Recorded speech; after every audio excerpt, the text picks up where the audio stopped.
Hello everyone, welcome সবাইকে আরও একটা নতুন ভিডিওতে। সাজ দেখে তো বুঝতেই পেরে গেছো বিয়ে বাড়ি যাচ্ছি। তো চলো আজকের দিনের বিয়ে বাড়ির ব্লগটা তোমাদের সাথে শেয়ার করি। তো দেখতেই পাচ্ছ খুব সুন্দর করে আমি একটা সেলফ মেকআপ করেছি। কীরকম লাগছে অবশ্যই আমাকে কিন্তু জানিও। আর আমি তো খুব সুন্দর করে সেজে গুজে বেরিয়ে ট্রেনে ওঠার কিছুক্ষণ পরেই আমাদের সাথে দেখা হয়ে গেছে প্রিয়া সুন্দরী। তারপরে যাই হোক না কেন ওর সাথে গল্প টল্প করে ওর স্টেশনে নেমে যায়, আমি তারপরে চলে যাই একেবারে হাওড়া স্টেশনে। তো দেখতেই পাচ্ছ সোনামা এখন ঘুমিয়ে পড়েছে, ট্রেনে উঠলেই ও কিছুক্ষণের মধ্যেই ঘুমিয়ে পড়ে। যাই হোক না কেন এটা ভালো। তারপরে আমরা এখান থেকে ক্যাব বুক করেছিলাম হাওড়া থেকে। আজকে যে আমাদের বিয়ে বাড়িটা ছিল সেটা ছিল কলকাতার নিউ টাউনে এনকেডিএ হল, বিশ্ব বাংলার একদমই কাছে। তো যাই হোক না কেন এখানে উবেরটা ছেড়ে দিয়েছে আর অলরেডি তো সোনামা ঘুমিয়ে পড়েছে। অনেক দিন পর বিয়ে বাড়ি যাচ্ছি, ভীষণই এক্সাইটেড আর ভীষণই ভালো লাগছিল। অনেক দিন পর সাজুগুজু করেছি। এই দেখো আমার সোনামাম্মা ঘুম থেকে উঠে পড়েছে আর প্যাট প্যাট করে তাকিয়ে রয়েছে। তো যাই হোক না কেন এখানে আমরা একটুখানি ভিডিও করছিলাম। তার কিছুক্ষণ পরেই একটা গোল্ডেন রিট্রিভারের সাথে দেখা হয়ে গেছিলো। আর ডগিটা কি কিউট ছিল, আমাদের দিকে একটু একটু করে আবার তাকাচ্ছিল, সোনামাম্মাও দেখছিল।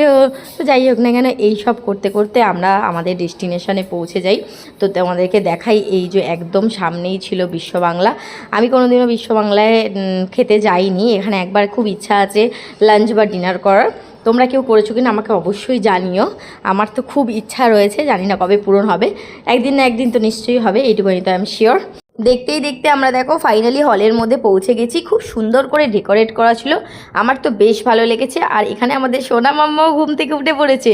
তো আমরা এখানে একদম দেখো খুব সুন্দর করে ফটো ভিডিও তুলছিলাম। তারপরে আমরা একদম এন্ট্রি করে গেছি, কিন্তু এখনও বারাত পৌঁছায়নি। বারাত আসার কথা ছিল কিন্তু ওরা রাস্তায় লেট হয়েছে। ভেতরটা এত সুন্দর করে ডেকোরেশন করা কি বলবো। আর এই যে ভেতর দিকটা দেখতে পাচ্ছ, এইখানে বউ বসার জায়গা, বাইরেটা পুরো ওপেন গার্ডেন ছিল, খুব সুন্দর ছিল। এই প্রথম এটা বিয়ে বাড়ি, যেই বিয়ে বাড়িতে আমি ফটো তুলতে ভুলে গেছি। মানে ভিডিও করেছি কিন্তু ফটো তোলার কথা আমার মাথাতেই ছিল না। আর তুলবো করেছি কিন্তু আর সময় ঠিকঠাক হয়ে ওঠেনি। তাই জন্য যেই ফটোগুলো আমি ছেড়েছি সেগুলো ভিডিও থেকেই ক্লিপ নেওয়া ফটো। তো যাই হোক না কেন এইখানে দেখো বউয়ের সাথে আমরা গিয়ে দেখা করি। দেখা করার পর আমরা চলে যাই কিছু স্টার্টার খেতে। আমাদেরকে দেখাই স্টার্টারে আজকে কী ছিল। ক্রিসপি চিলি বেবিকর্ন ছিল, আর এইখানে ছিল দই বড়া। দই বড়াটা জাস্ট অসাধারণ ছিল, অসাধারণ, আমার তো খুব ভালো লেগেছে। তো অখিলেশেরও এখানে দই বড়াটা খুবই পছন্দ হয়েছিল। তো যাই হোক না কেন তারপরে ছিল চিকেন স্যুপ, ভেজ স্যুপও ছিল কিন্তু আমি ভেজ খাইনি, আমি চিকেন স্যুপটাই খেয়েছি। আর চিকেন স্যুপটা সত্যি কথা বলতে এক কথায় আমার দারুণ লেগেছে। চিকেনের পিসগুলোও বেশ বড়। বাজি ফাটার সঙ্গে সঙ্গেই বুঝতে পেরে গেছি যে বারাতিরা চলে এসেছে। আর এইখানে দেখো স্টেজটা কি সুন্দর করা হয়েছিল বিয়ের। আর এখানে সাইডে সাইডে সোফা সিস্টেম করে দেওয়া হয়েছিল যাতে গেস্টরা বসে বিয়েটাকে দেখে এনজয় করতে পারে। আর তার সাথে সাথেই দেখতেই পাচ্ছি যে একদম বাইরে বারাতির জন্য একদম রেডি হয়ে গেছে। আর এখানে ছিল একদম সামনেই দেখো শুভমদা তো এখানে খুব নাচছিল। আর বর ঢুকছে আর ওপরেই দেখতেই পাচ্ছ বিশ্ব বাংলা। যাই হোক না কেন জায়গাটা কিন্তু খুব সুন্দর আর খুব অসাধারণ লাগছিল। এরপরেই দেখতে পাচ্ছ আমার তো খুব নাচতে ইচ্ছা করছিল, কিন্তু দুঃখের বিষয় আমি খুব একটা নাচতে পারিনি, তাও হালকা ফুলকা একটু নাচার চেষ্টা করছিলাম।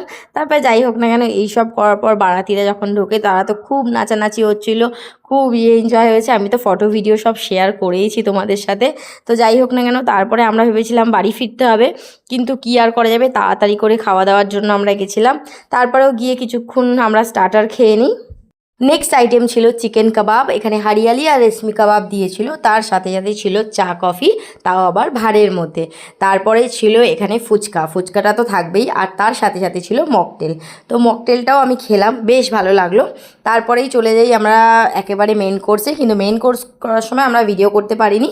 তারপরে মেন কোর্স খাওয়া দাওয়ার পরে এখানে দেখো বর বউয়ের মালা বদন হচ্ছিল, খুব সুন্দর করে একটা এন্ট্রি মতো করা হয়েছিল। এরপরে বেশ অনেকটা রাত হয়ে যায়। তারপরে আমরা এত রাতে তো আর বাড়ি ফিরতে পারি না, তাই জন্য আমাদের শুভমদা রুম বুক করে দিয়েছিল।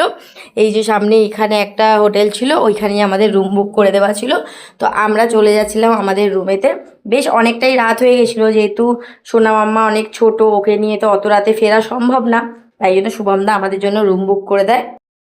তো এখানে দেখতেই পাচ্ছ আমরা রুমে এন্ট্রি করে গেছি অলরেডি। তো এখানেই আমরা আজকে রাতটা স্টে করব, পরের দিন সকালে আবার ক্যাব করে ডাইরেক্ট হাওড়া, তো ওখান থেকে ডাইরেক্ট বাড়ি চলে আসবো। তো চলো বাই, আজকের ভিডিওটা এতটাই, দেখা হচ্ছে অন্য কোনো ভিডিওতে। তো চলো।